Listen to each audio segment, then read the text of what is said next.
Saseni Mkofiti, welcome to Cele's Reflection, another episode. Thank you so much for watching the previous episodes. Thank you so much for subscribing. Thank you so much for commenting. You keep me going, guys. You keep me going. You give me the energy to wake up. Sai kunanyesha, kuna baridi ningetamani nikuwe nimelala, but because of you guys, lazima tupate episode ya every Wednesday for Cele's Reflection. Today I have a guest. Now guest, you've seen her out there. You've seen her whenever we have a show. You've seen her on social media, maybe hata kwa barabara mmepatana na yeye. So I'd like to know a bit about her journey, because we know her with her brand. We know her with Risiih Investments. But now we need to know Liz. Liz the person. So welcome to our show, Liz. Asante sana. You're our guest today. Oh, thank you. Do you want water? No, niko sawa. Massage hivi after hapa. Maybe massage after stress. But thank you so much for coming, Liz. Thank you for having me. Me saying thanks to those people who you've guided out there. Najua wasichana wengi sana kwa DM yangu. Shukuru Mungu for Risiih. Of course. And it's because of you. But now, nataka pia saa tujue Liz. Liz, the person behind Risiih. Yes. Like, Liz, wacha tu nikuulize tu point blank. Ulisaidiwa na mzazi? How did you start ukafika hapa kwenye uko? Because she's our #1 sponsor for all the tours we did last year for TTNT. Like, Risiih Investments sponsored us a huge bit. Like, and we're forever grateful by the. Thank you for having sana. me. Yani, Mungu atakulipa. So tunataka kujua Liz. Huyu Liz.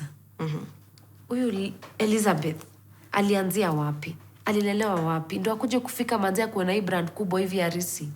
I saw the other day ulikuwa interview with real estate people. Yes, they and called only us. 2 women. Yes. Only 2 women. Amongst almost 8 men. So how did you come about? Hey, first of all, let me tell you, I'm the third born of 4 kids. Sisi tumetoka mimi naweza ita humble back upbringing. Nilelewa place inaitwa Dumberi kwa Kiambu. Dumberi. Hii moja Dumberi. Hii hapa moja Dumberi. Hapo ndio shida yangu ya R na L ilitokelezea. Ilitokelezea Dumberi. So it's not as in, it was pretty humble. My dad was around. We had my dad, my mom, and then my dad akaenda US kufanya kazi. Unajua back in the day ilikuanga kama you can't make it here, you have to make it somewhere else. So my dad akaenda huko, so basically my mom brought us up.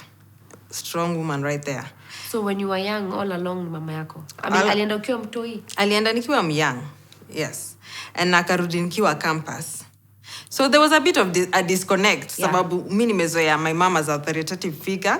And then my dad ndio ule nilikuwa na complain ati mama amekata nifanye kitu.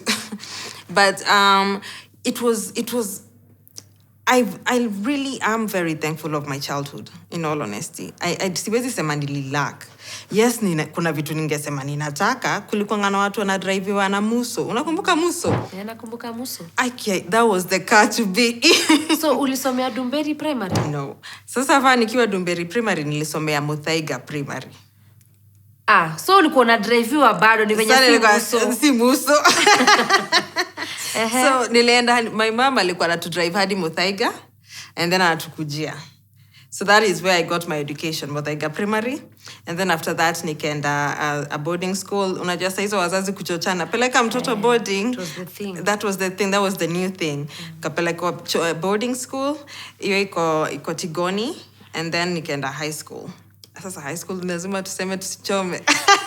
Sema tu wakuone, because they must be very proud. I'm sure they must be. I went to a school in Kamboi Girls. I don't know whether you know Kamboi Girls. It's huko Ushago kidogo huko Gedongori. So let's just say I wasn't the smartest tool in the shed back in the day, but I was smart enough to know what I wanted.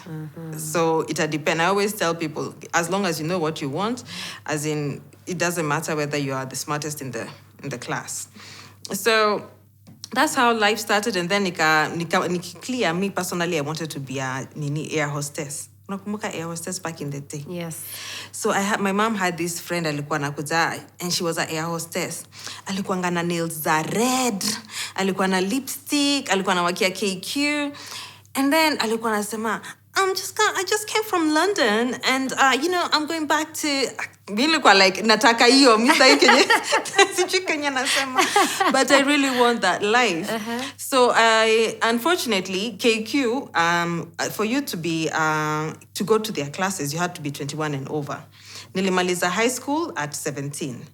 So my mama kwa like hakuna haja ukaizi miaka get into campus because miraculously I got a good grade in campus, so like get into campus, and then from there ukwe unajua at least ukonge na something to fall back on as you wait for the air hostess class.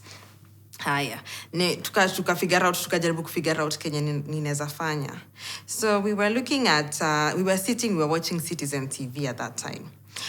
Janet Mbugua, and I even told her this story. Akakuza was on the screens. Janet Mbugua akatokelezea, and my mom was like, Risi, dugeka kere Janet areka.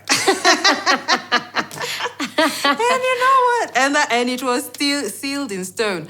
And that is how I ended up doing journalism. Imagine. Wait, umefanya journalism? I'm a journalist. I'm a producer by profession. Like, because of Janet Mbugua, you went and did journalism? I went and did journalism and mass communication. Where? At UON. Oh, yeah. Okay. So, sasa hapo ndio I spent my years. Na nikiwa UON, sasa nikaingia. I got bored kidogo. So right now, hadi sai bado mnaishi Dumberi? Unaishi bado Dumberi? No. Sasa nilitoka, nikaacha my mama. Mama sasa kwa Dumberi. Ushago sasa ni Dumberi. Oh, journalism ulitoka ukakam sasa hostel? Nikakuja sasa hostel. But high school bado mlikuwa Dumberi? High school ilikuwa Githunguri. Ushago tu, ukishapita Dumberi, unaenda hadi Githunguri. But Ushago bado ilikuwa Dumberi? Na Ushago bado ilikuwa Dumberi. As in short, watu wanaweza kuwa very surprised as in based on venye niko eloquent. And I'll explain why. Ndio nilikuwa nataka kuuliza. So, nataka kusikia mahali ulitoka Kenya ukapata hiyo accent. Ama hiyo accent ni hapa tu mtaani. Let me tell you, hii accent, and I'm going to be very honest about it. Me, I'm an introvert, and personally, sisi tulilelewa kivyetu, closed compound. So, tulilelewa na TV most of the time. You know, at that time, you just watch and then you want, and you copy.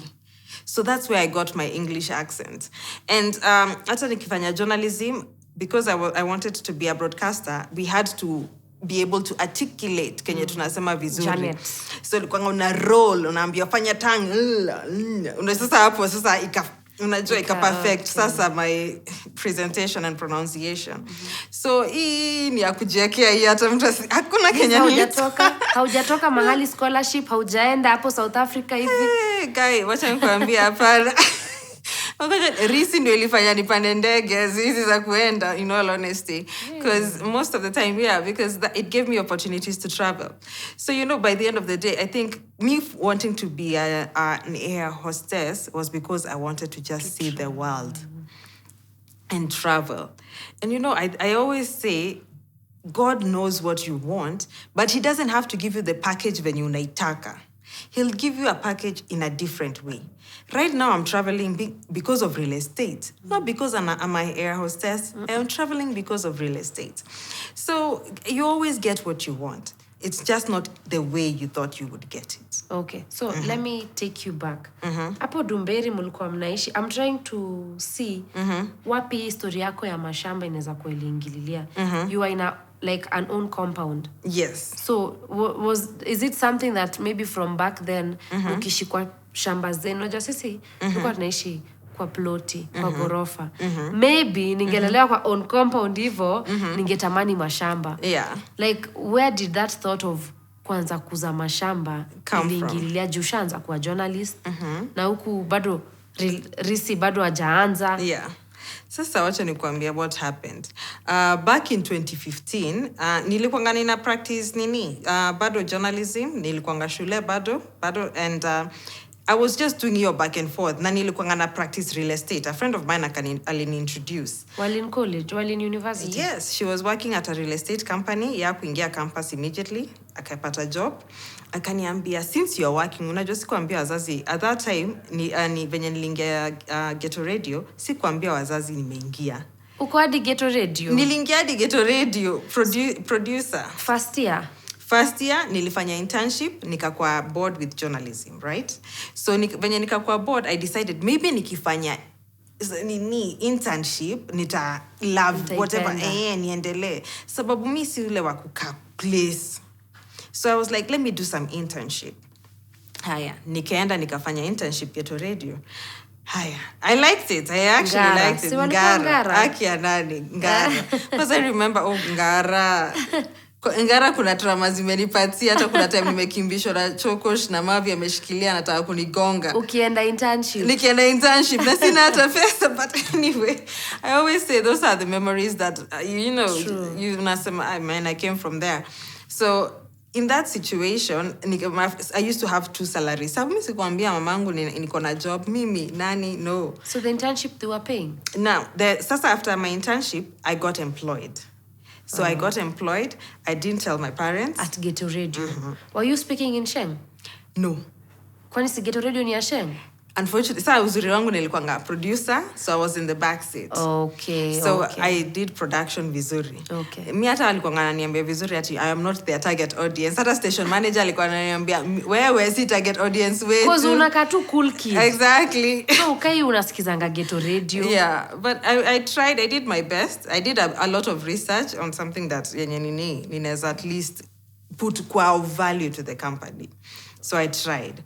So nikiwa Ghetto Radio, nilikuwa na hizi incomes mbili from mom and Ghetto Radio. So at least nilikuwa nasikia niko tajiri. Madhe anakutumia pocket money. Sisi tunakusikiza. Sisi wenye tu kwa cool kids tunasikia Ghetto Radio. Unasikia unawasha unasikia Ghetto Radio. Nimekwambia so alinipea kwa pocket money na sasa hizo nimehustle Ngara. So in that process rafiki yangu akaniambia sasa hizo bypass kama kisi ndio mashamba zilikuwa zinauzwa very very cheap. Yeah. Akaniambia unajua nini Liz, si kuje tununue moja and then we flip it. Nikasema okay, sawa. Nikanunua moja and then we flipped it. Like, okay. Kumbe, that was back in? That was back around 2015. Around it was, I think, 2015 to late 2014. So it was like, wait. Okay, it makes sense. It's in buyer. So we did that a couple on and off. So you buy, then you sell. You buy and then you sell. Exactly. Okay. And at that time, unajua, watu walikuwa wanashinda wakiambiwa about bypass, anaambia about this, and then in the construction. And then people have this perspective that, the government wanashinda wakisema hivi, but it will eventually come. It will come. It will come. And we've seen it. It's coming. And, so people, I always say, you rather buy usemange nilibuy than oh my god ilinipita. So na ubuy ukwe safe, usibuy kwenye inapita. Exactly. Because that's what is happening right now. Exactly. Because unaweza enda tu kwa Kenya survey and then you'll be able to get a map. Unajua barabara zote zinapitia wapi. Sometimes ignorance is not an excuse. True. You should always learn to protect yourself. So you guys were going to the survey hapo Kenya nini of survey and then we get a map and then tunanunua next to exactly. Tunanunua next hapo and then tunaanza kuuza pole. So with that, and that's how we grew. But bado mi sikuwa na feel shamba at that particular point. And my dad ndio akarudi kutoka US at that time. Alirudi ukiwa kampo? Alirudi nikiwa campus. Ushaanza kufanya hizo buy sell. Ana amesharudi. So venye alirudi, my dad alirudi because he had terminal cancer. So he came back. I think we stayed an year with him, and then the unfortunate part ninasemanga, he never told us. He told me he was in remission. So he never told me that it was terminal. He told me he was in remission, and I think either me ata na my siblings ninakanga chini nauliza, did you know? Like, no, I didn't know it was this bad. So I think to my dad alikuwa anataka, since amemiss hizi miaka zote, hataki ikwe like sasa tunajaribu kumhaba ama kumrusha mahospitali because already it's terminal. There's nothing they can do. So saizi is to live your life to the fullest until your time comes. So at that time, that's in 2015, my dad unfortunately ndiye akapelekwa hospitali, and that's when we were told it is terminal and he only has a few days to live. As in, there's nothing they can do. Me personally, nilianza kupigana hospitali na madaktari in all honesty, niliwatusi, nikamwambia you don't know what you're talking about because mzee wangu baada aliniambia ako in remission. Wewe na yeye ameambia si ametoka USA na madaktari wa USA wamemwambia remission. Wewe Mkenya unakuja kuniambia nini? But I didn't know. Sasa ndio my mom and my uncle akakuza kasema it is true. So this is the situation, and unfortunately right now imefika ile the last stages, his organs are failing him. So tulikaa naye wiki moja and then akapass. And then during that time there was also a lot of turmoil in the media. That's what people don't know. Back in 2015 there was a lot of turmoil in the media. Media houses were letting people go left, right and center. So there's a time as I used to be like wacha nipeleke HR akakunywe chai. HR na yako 40 something, mimi niko 20, and then tunafanya tuni conversation, but nile nikumbuke usiniweke kwa list, usiniweke kwa list sababu I was like real estate, as in I was 50-50 about it, and I was trying to figure out what is the direction. Hata saizo sijui ni real estate. Saizo najua ni kuuza shamba. Buy, flip. So as I say, a month later, after burying my dad, nikapata a letter nikiambia rudi home. We are umemaliza UN? Saizo sijamaliza. So bado ilikuwa shule job. So shule, ghetto na shamba. You know, so that was the routine. So at that time, ujue saizo I'm trying to get by. I have absolutely. I'm still grieving. I'm trying to get by. I think at some point, Kenya, everyone doesn't want to admit it, but sometimes I think everyone goes through a breakdown at some point. I think I reached a breakdown because I was grieving two things. It was both of them, I think, were very unanticipated. I was grieving the loss of my dad, and which I did not anticipate. I thought he was healthy. He was in remission. I mean, my dad was okay. Tulikuwa na another 30 years na yeye. And then I was grieving ghetto. So at that time, I went into like a breakdown to some extent because I did absolutely nothing. Depression and everything because I didn't know what to do. But I still had the real estate thing going. And also real estate had its own challenges and I really wanted to consider. So I was like, mbona tunashinda tukifanyiwa hivi? So unajua, in order for you to get out of depression, you have to channel your energy to a purpose, to one purpose. And then I channeled my energy to real estate. Nikajiuliza, mbona tunashinda tukigongwa kama wasichana? Mbona nashinda nikipatio rates difference na mabrokers, as in na nikituma sasa Kamau anapewa rates different. Kweli mimi it's like that. It's like that. Yeah. So mbona tuna double allocatiwa? As in, why did at that time they felt that it is easy to steal my money and then just leave? Ilikuwa inani frustrate. Nikasema, you know what? Let me open a company. Let me do a company. Na saizo niko like, sasa I'm just going to open a company. Still in UN. Still in UN, by the way. And then nisabu I graduated in December that year. Okay. Which I wish dad angeiona. Because I was his first graduate. But it's okay. Alionea kwenye alikuwa. Alionea, yeah. Aliwitness too. So I was in nikaanza pole. Na saizo bado UN tunangangana nayo. So graduated na broadcast journalism. Actually, I'm a very in production ninaweza sema I'm very good. I think penye niliangukia ni kwa mbele ya screens ninakwanga kidogo. Very shy. But nowadays you're trying. I am trying, sana. Najaribu. Sana. So sasa umepata, so this friend of yours mwenye alikuintroduce, was he ama she? She. So pia alikuwa anakulwa vita. Hata yeye alikuwa anakulwa vita. So you have to look for a friend who is a he. Yes. Tusaidie tungangane to get uanze kujulikana. Exactly. Nakwambia nimebeba imaginary husbands wengi sana. Kusaidia kubaya shamba. Because let me tell you, there was this perception that And it still lies sometimes, especially in older people, because saizi older people are the ones who are generating income from the land they bought kitambo. Yeah. Kama mtu ako Karen ako na nyumba, ako na land, saizi he's generating his income saizi, anaiuza at Lord knows what amount, na labda alibuy na 5,000. So in these cases, some people are set in their ways. First of all, unaenda kwa mtu anakuambia asa, I don't know whether you translate. Asa dogegora mutumia wakwa dagegoro na mutumia uge. That means my land cannot be bought. My land is a female, cannot be bought by another female. So and spit. Ayaya. So hapo unajua you don't play with Kikuyu curses. Okay, akisha speech chana nayo. So like that's a thing they do. Mutumia kwa dagegoro na mutumia. So you have to look for a man. Come negotiate. They're easier.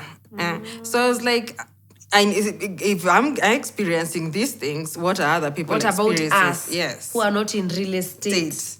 What are you guys experiencing? So nikasema, you know what, this is a do or die, because journalism clearly is not working. Wameniambia after amenionyesha mlango. Wamekuachilia hata kabla ufike hiyo job.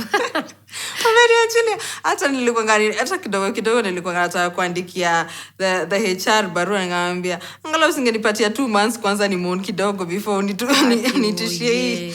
But you know what, I always say it's a blessing in disguise. True. Because hakuna haja ni moon saizi and then tena ni heal and then ni break down tena kitu ingine imehappen. Ama ungeanza kuchannelio strength yako kwa hiyo radio. Exactly. Alafu baadaye utolewe. Exactly. Okay. So it was a blessing in disguise. True. I really, at first I had so much resentment towards them. And right now I think nime heal and right now running a business, I understand everyone. And I understand people needed to make certain decisions. And they are hard. Tough ones, yeah. And as much as they are hard, you have to make certain decisions. So nili extend grace. Nikasema, okay, maybe their timing was not the perfect one. Their timing was not perfect. But I was okay, and I healed from that. Na sasa sindio nikaanza nikafungua Risiih. So because of but it's a blessing in disguise somehow. Yes. Because of that, ukachannel strength yako mahali. Later on ukaona how difficult it is for you to get the land. So ukapata another angle, yeah. What about the person who is looking for land, who is a woman? Exactly. Maybe there's a lady mwenye anataka sasa kubuy yeye ajue hizo stories zote. Ajue ati anafaa kwenda na bwana, ajue sometimes. And right now at least it is better. But when I was starting, it was not. It was not. Hata nilikuanga issue hata even for you to get your land and you are inheriting. It was an issue. Sasa juzi just a few years ndio ameweka hadi kwa constitution, we are all entitled to inheriting land from our parents. Yani, so it was very, very hard. And nikasema, let me just figure it out. Because everyone has to have a purpose. And I needed to figure out my purpose. If my purpose is not media, if my purpose is not production, what is my purpose? And then I wondered, what is, sometimes your purpose, I feel, you are brought into this earth to serve people. You're not here for your own purpose. Every person in this earth amekoapa for a particular service that they have to fulfill in order for the next generation to move. So what is my purpose? Na hiyo ni kitu mtu anafaa kujikaa chini ajifanyie ka audit. Na lazima kuwe sincere. Usiseme ati nilisomea production, ninajua production, but wewe unaweza make beats kama za TED. Wewe unaweza fanya a production like this one. So you have to be very honest with yourself. And uangalie what is your purpose on this earth. Nikajiangalia nikasema acha ni empower wanawake because ninaibiwa sana. Hiyo kwanza mostly ilikuwa like I need to open some place penye hatuibiwi, penye we are not taken advantage of, sababu mimi nimechoka. Unajua uko na hasira na uko na frustration.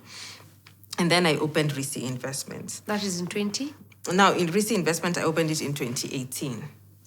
Now here's the thing. But ulikuwa umeregister while in university? Yes. Okay. Now nilikuwa like doing it on and off because unajua wacha nikwambie with real estate, it takes time for you to get legit land. And as you can see, I had a lot of issues. There was the gender situation. There was, you had to learn, a whole process of learning at that time.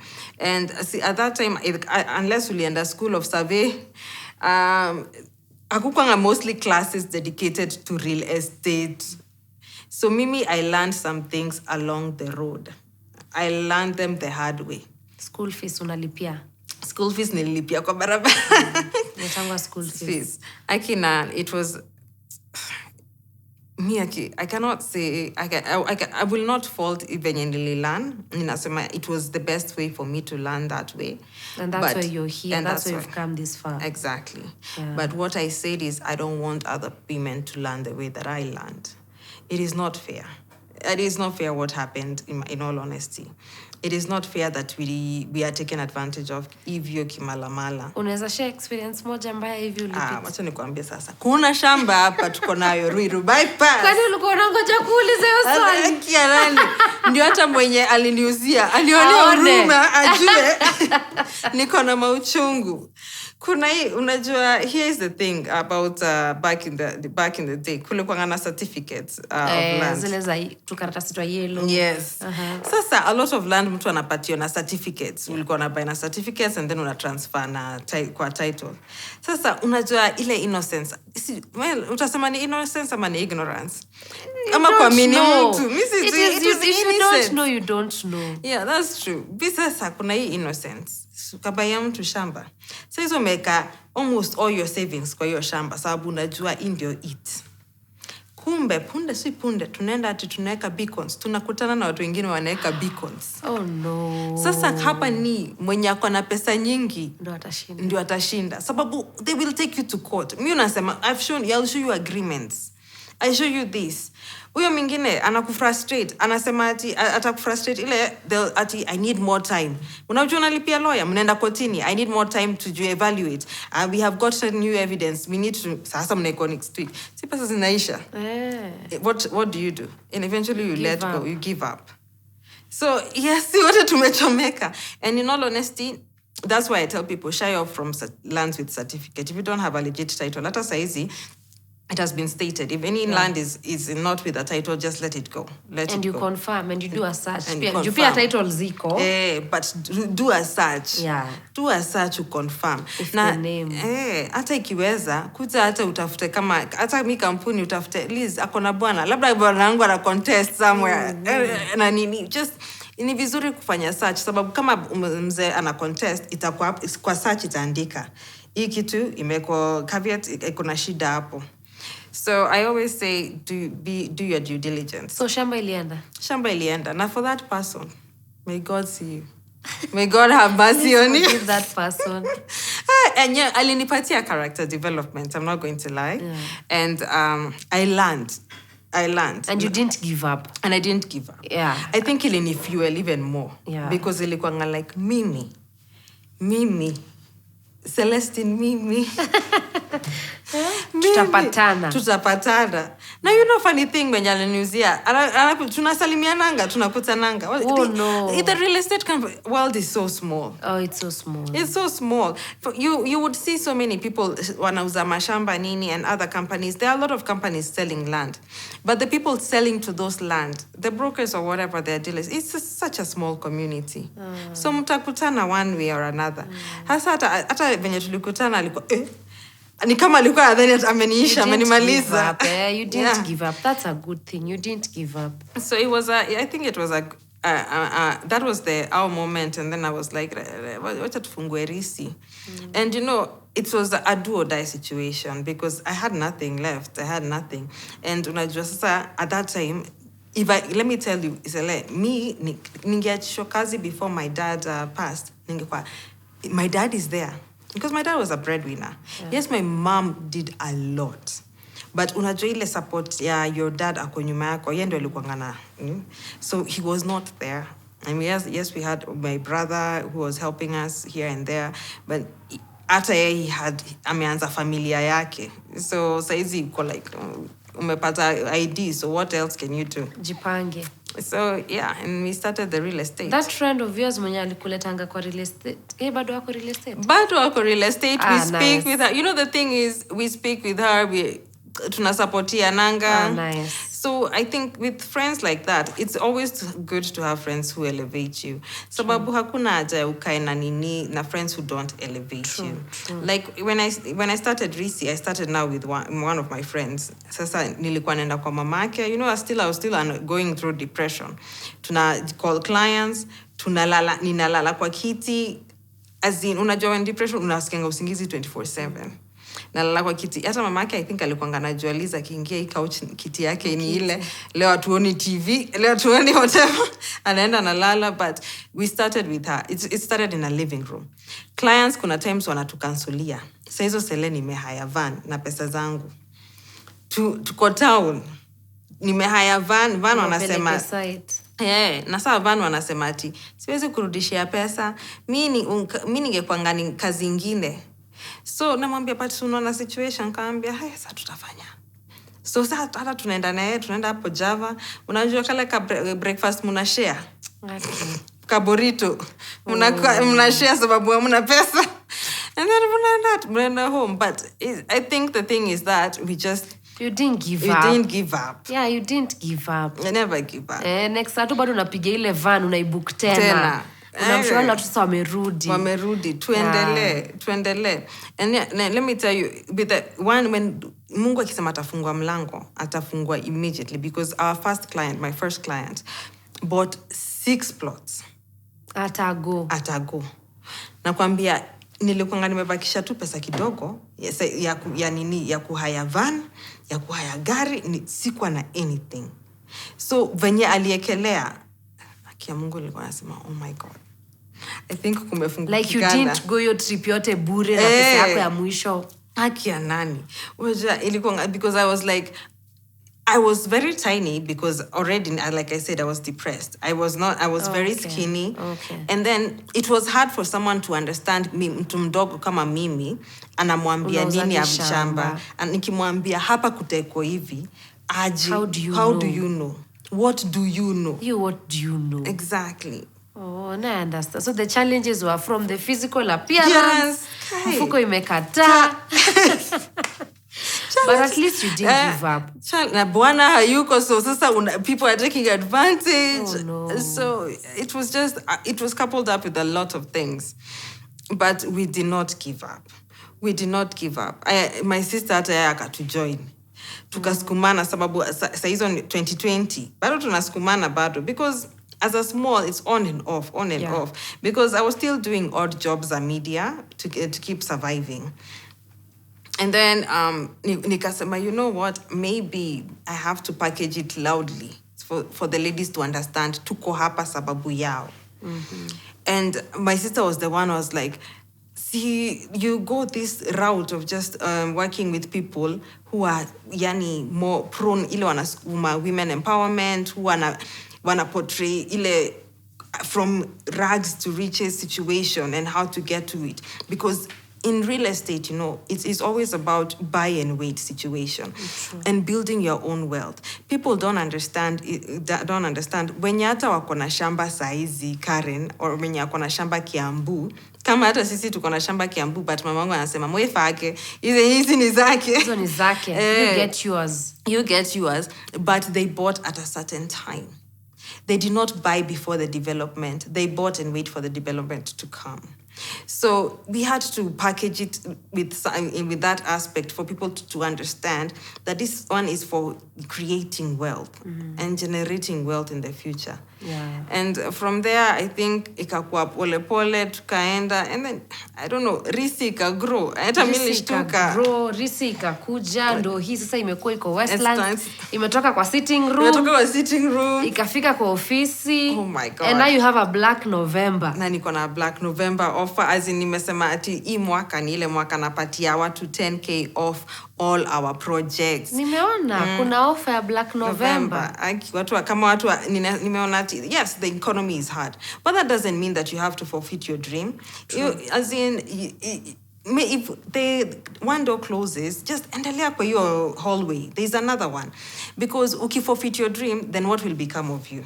Utaenda. Yeah. So people take advantage of the Black November. As in, nunueni hizo plots. It's 10,000 of all our projects. Malindi, Nanyuki, Timau, as in all our projects zenye tuko nazo, 10K off. So either in Malindi, Timau, Nanyuki, Naivasha.